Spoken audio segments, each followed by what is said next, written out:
I don't need to repeat the very strong statements of a lot of my colleagues already about the standard that we set. I will say at the time that this was happening, I was new to the Senate and was frankly stunned that we would take away the constitutional powers of a president of the United States with about a year left in their office. It's as if we were to say that a president only has 3 years of that constitutional power.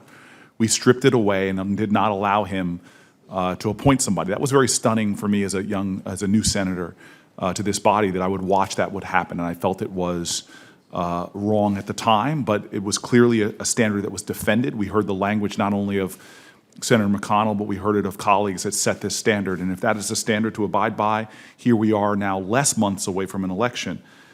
And so it was either a new standard being set, albeit one that I agreed with, or it was a constitutionally inappropriate or an offense to the Constitution, a naked power grab that was unconstitutional and cynical assault. It was one of the two things. And if it was a standard, we should abide by that new standard. I do want to point out one thing that hasn't been mentioned by my colleagues that we all should know and be aware of, which is, to me, what I think is clearly a potential conflict of interest, one that has a profound reach. The President of the United States right now is a subject of an ongoing criminal investigation, an investigation that every member of this committee knows could end up before the Supreme Court.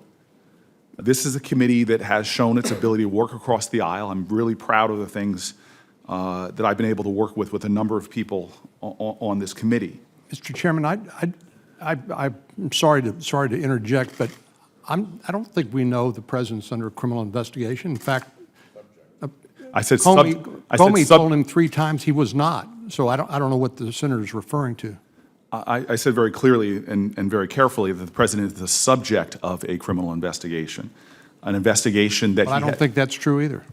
Well, we're reasonable minds can disagree.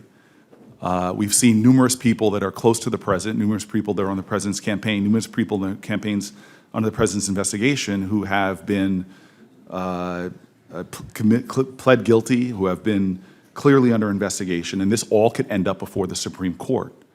And we have a president who in the past has seemed to be asking people for loyalty tests, that has seemed to have had litmus tests in regard to this investigation. And so if we are not going to thoroughly discuss what it means to have a president with this ongoing investigation happening, who is now going to be able to interview Supreme Court justices and potentially continue with his tradition of doing litmus tests, loyalty tests for that person, we could be participating in a process that could undermine that criminal investigation. And I think it's in the best interest of our democracy for this committee to consider a nominee from a president. I think it's questionable, should we be considering a nominee from a president who has a history of demanding these loyalty tests, and we could be responsible for participating in something that could undermine that investigation. And so I believe that this committee should or can in good, do not believe that this committee should or can in good conscience consider a nominee put forward by this president until that investigation is concluded. And so not only do I believe that we should abide by the rules set by McConnell, but I think we should look at the larger moment we're in American history, the conflict of interest that's clearly present with this president, and we should delay this until the Mueller investigation is concluded. Thank you, Mr. Chairman.